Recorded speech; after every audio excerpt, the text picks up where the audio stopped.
And happy August, everyone. And welcome to Lyndhurst Community News. We are on our abbreviated summer schedule. We only report to you every other week because, well, let's face it, it's summertime and there really isn't anything going on. But we do have news to report today. We have a couple of things, and one of which I feel is quite important. First of all, I want to welcome you all to episode 62. Today is Wednesday, August 7th of 2024, and the summer is just flying by, isn't it? It's amazing, folks, how fast the summer goes. Like I said around the 4th of July, I've always felt that when the 4th of July comes, summer's over, and I'm not the only one who always said that. There's something about it just flies by. And I said, here we are, it'll be Thanksgiving before we know it. It's just the way life seems to go. But anyway, I hope you all are enjoying your summer. I'm not a fan of summer. The older I've gotten, I just can't handle the humidity. So I stay in the air conditioning. That's pretty much what I do. I'm a spring and a fall kind of guy. I love crisp, cool air. I love fresh air. I love to have the windows open. So I know a lot of you love the heat and the humidity. You can handle it. Good for you. I can't. So... all right. Anyway, we're getting close to the end of summer, which means news will resume because there will be things going on all over the place. Schools will be back in session. Fall sports will begin. Clubs and organizations will be having events, churches as well, and we will be reporting on it. So the first thing I want to lead off with today is that we're all aware, of course, that Lyndhurst has gotten a beautiful new train station, the Lyndhurst train station. It is now handicapped accessible, and it's a beautiful station and didn't cost the taxpayers of Lyndhurst a nickel. It was paid for by transit. So the big thing now has been what's going to happen with Kingsland Station. And I'm sure most of you listening probably know that, because I did mention it a while back, but Kevin Canessa did an op-ed in the Kearney Observer about his stance on this because they want to close it, or at least that's what they'd like to do, but they want to give the public a chance to weigh in on that decision. So mark your calendars, because if you are someone who takes the Kingsland train every day, or if you know someone who does, maybe your son or daughter or neighbor, whomever it is, let them know. Get the word out there that they want to close Kingsland Station, but to keep it open, you can come to a public hearing on Wednesday, August 14th. So that's next week. That's going to be at the Lyndhurst Town Hall. And I'm very pleased to say that they're making two different time slots for the meeting. One is at 11 a.m. and another is at 6 p.m. And what kind of makes me laugh, because 11 a.m., if you take the train and you want to say something, well, you're obviously at work at 11 a.m. And 6 p.m., hopefully you're home. But listen, this was good that they gave two different time slots. So if you have anything to say about this or weigh in on it, show up. Because if enough people show up, they may very well consider keeping it open. Now, I don't use the train. I don't use public transportation unless I have to. So I would rather they keep Kingsland open. I know how filthy it is. It's old. It's decrepit. The staircase is enormous, and that's one of the reasons why we needed a nice new station, because a handicapped or elderly person would never be able to use Kingsland Station. But regular commuters every day, they do, and they love it. It's convenient for them because that would mean everybody in this whole section of town, meaning east of Ridge Road, they use Kingsland Station. So somehow or another, they're going to have to get to the new Lyndhurst station if they close Kingsland. Maybe they'll have a shuttle service to pick people up around certain spots of Ridge Road. I've heard various ideas come into play, so hopefully they will have that information available. So get the word out, folks. Tell your friends and neighbors, anyone who uses Kingsland Station to commute, to get to the meeting on Wednesday, August 14th. New Jersey Transit is hosting it. It is not, I repeat, it is not a Lyndhurst meeting. It is just being held in the Lyndhurst Town Hall at 11 a.m. and at 6 p.m. So let everybody know. Okay, moving on. The Lyndhurst PBA Local 202 will be hosting a cigar night event on Friday, September 6th, from 6 p.m. to 10 p.m. at Michael's Riverside at 528 Riverside Avenue. They will have all sorts of cigar packages, and the packages have been generously donated by the Cigar Emporium on Ridge Road in Lyndhurst. Ticket sales are open to the public, and they are priced at $125 per ticket. Now, they're going to keep posting updates for the event as time passes, so as we approach September, if you're interested in attending, you can call 201-939-2900. That's the Lyndhurst Police non-emergency line, which years ago was the only line. That was the emergency line before 911. But call 939-2900, extension 2127, if you're interested in a ticket. And again, this is a fundraiser. The PBA hosts a fundraiser every year. This year, it is a cigar night, and it includes an open bar and a buffet-style dinner. So mark your calendars, and if you want to come, if you like a cigar and you want to come and smoke cigars with the Lyndhurst Police, make sure you don't miss this event. All right, well, listen, school is going to be back soon, and it's that time of the year, of course, when everybody starts getting prepared for school.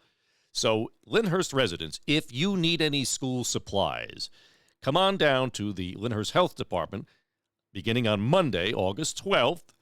And the Lyndhurst Health Department, of course, is at 253 Stuyvesant Avenue from 9 a.m. to 4:30 p.m. Bring your school supply list with you and pick up supplies. They'll have supplies there for you. But also, they're asking the public if anybody else would like to donate school supplies. You know, when we talk about school supplies, it could be a backpack, it could be notebooks, pens and pencils, pencil sharpeners, blunt-edged scissors, crayons, a ruler, whatever it may be. So those of you who need school supplies, come on down. They have them there. And those of you who'd like to donate them, please do so as well. And that's Monday, August 12th. I think it's going to continue after that. It just says starting Monday 12th. I would imagine it's going to go on for at least a week or two. And if you're still looking for some great activities for your kids this summer, the Lyndhurst Public Library presents Magic Adventure Show. It's going to be performed by magician Steve Weiss, and that'll be Wednesday, August 14th at 3:30 in the afternoon. So if you're looking for a mid-afternoon thing for the kids to do, bring them on down. Now, if you like any more information or to register, call the library at 201-804-2478. That's August 14th, Wednesday, 3:30 for the Magic Adventure Show. And as you know, I usually open up the broadcast by telling everybody what our email address is here, which is lyndhurstcommunitynews@gmail.com. And I always say, send in your news from your club, school, organization, church, sport team, whatever it may be. And I also ask for birthdays and anniversaries of note. And people are very apprehensive sometimes to do that, but we have had some great ones. We had Mr. Johnny Garofalo last month, who's turned 97, so that was great. But last week, join me in wishing a very happy and healthy and blessed 62nd anniversary to former Mayor and State Senator Anthony Scardino and his wife, Madeline. 62 wonderful years of marriage. And we're very happy to send you our best wishes, and we wish you nothing but the best health and happiness for many, many more. All right, and finally this week, we have a business spotlight for you. For those of you, if you love coffee, and I know most people do, and if you want to get a great cup of coffee that is from Honduras, where the beans are roasted right there on the premises, well, then you want to check out Sierra Coffee Group at 302 Ridge Road, right here in town. They're open Monday to Friday as well as Saturday and Sunday. They are a coffee shop, and you could also hang out. They have Wi-Fi. They have great music playing. It's a great vibe in there. And every now and then on a Friday night, they have board game nights. Imagine that, playing a board game. Who does that anymore? Well, people do. They come there and play board games. Some people come in with their musical guitars, their acoustic guitars, and play some music. So I had a chance to sit down with Myra, who is the one of the owners there, and she's going to tell us all about it. So we're going to switch over to her, and here's everything you want to know about Sierra Coffee Group. And that, by the way, it's right across the street from Chase Bank and Wendy's at 302 Ridge Road. So let's bring in Myra. Here we go. Hi, everyone. My name is Myra Gomez. I'm from Sierra Coffee Group. Our focus here is to import the coffee beans from Honduras. It's all specialty coffee. And then we roast it in-house. You can come see our machine in our location in Lyndhurst.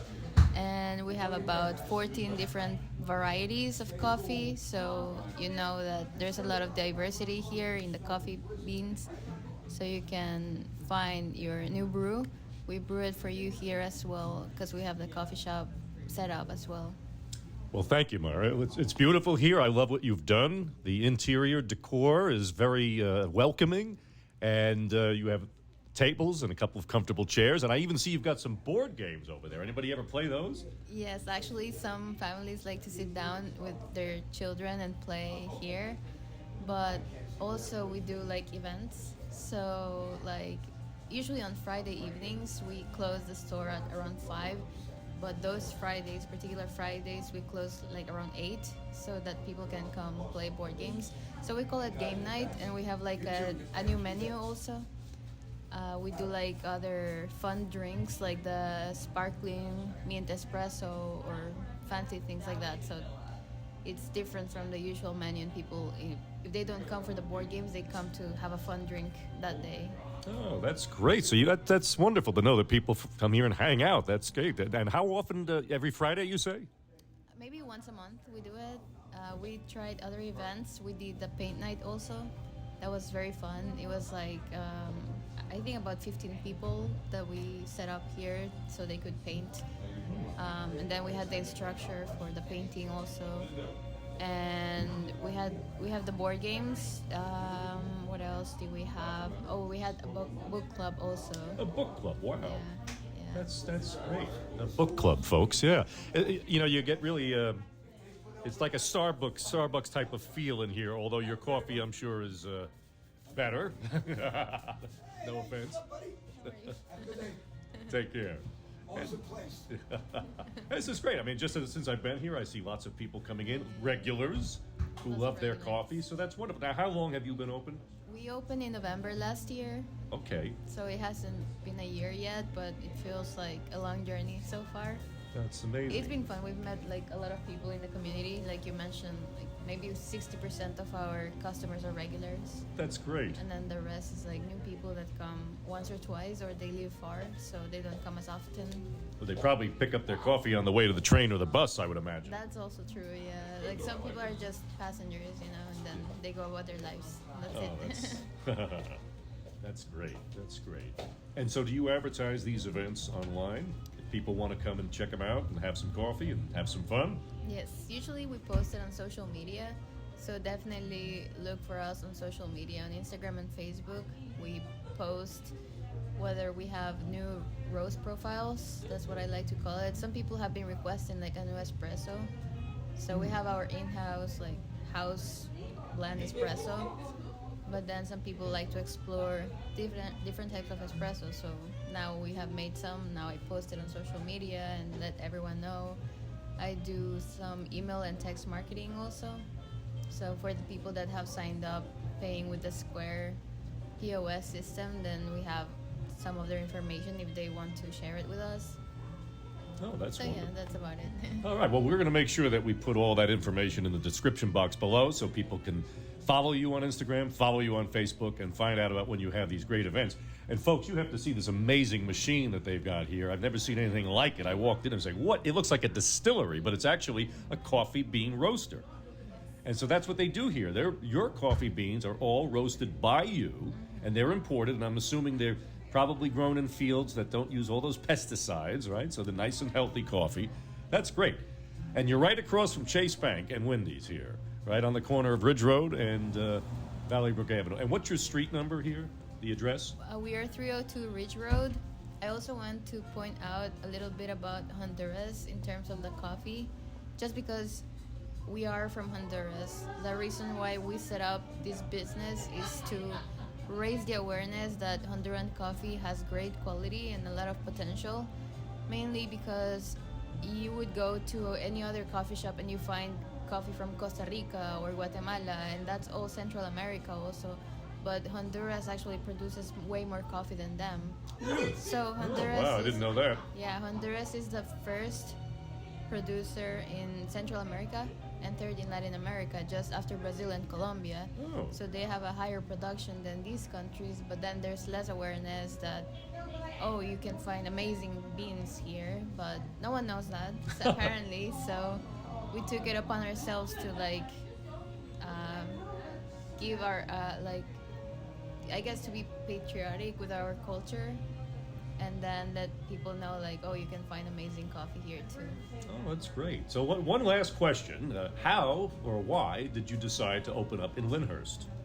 So it's funny because I was living in Hoboken before, and that's there's a lot of coffee shops there, and it's always moving very fast paced. But then my family decided to open a business, and then they came from Honduras. They had the contacts with the exporter of the coffee beans and everything. So we had other family members living in Lyndhurst already. Oh, okay. So they decided to set base here, and then there was this location space available. And we also needed a space that would allow us to install their coffee roaster, which is a very heavy machine. That's a heavy machine, all right. I think it's 840 pounds. Oh my goodness. So we needed someone that would let us do all the installations required for the machine, and enough storage space for the coffee beans as well. And the landlord was really nice, so we decided, this sounds like the ideal place based on the landlord. And we're on the main road also. We're close to the train, we're close to the bus, we have the bus stop right here. Yeah. Also. Yeah. So we thought it was all perfect. It's close to home also, 2 blocks from home. So. Oh, that's wonderful. All right. Yeah, well, so we're so happy to be able to offer a little bit more info about who you are. And I know Lyndhurst has a lot of coffee drinkers, so I'm sure they'll be looking to make their way up here.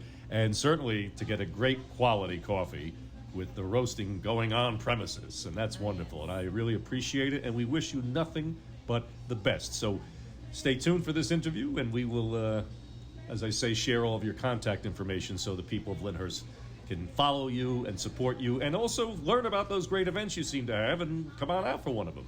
Mm-hmm. Thanks, everyone. It was a pleasure talking to all of you, or for all of you. Thank you, Myra. Thank you. All right, we're back in the studio. I apologize for the background noise there. We were in the coffee shop, and, there were customers, of course, coming in and out. They had music playing, and that thumping, I don't remember hearing that, but I don't know what that was. But I want to thank Myra and the staff there. They're all lovely for taking the time out to allow us to come in and have a little conversation with them.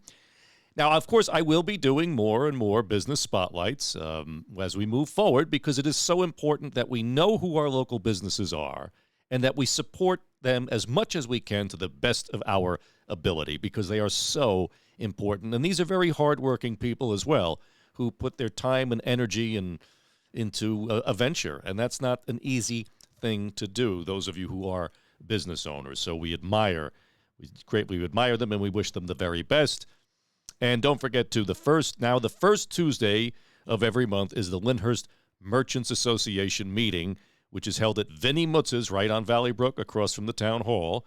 And it's growing beautifully. We got a great group of Lyndhurst merchants, and it's really from there that I find the people, the business owners, who would like to talk about their business on the show. So we're working hard at really getting the association better established, better organized. But what we really have is a wonderful group of business owners who are very friendly, very great to hang with and be with, and extremely hardworking. All right, folks, now that's it for this week. And we'll be back in 2 weeks because it's still summer. And unless something big comes up, we're not really a breaking news type of organization. I'm just me with a microphone and a soundboard here trying to share as much news as possible with you all. But if something big happens, I'll let you know. But in the meantime, don't forget, support your local businesses. Check on your elderly neighbors, especially in this hot summer. See if they need anything from the store. Get to know your neighbors. And, keep Lyndhurst the wonderful community it is. It's a wonderful community. A community is not its roads and its buildings and its homes. It is its people. So remember, check the batteries on your smoke detectors and your CO2 detectors. And enjoy summer, folks. I'll see you in 2 weeks. Take care.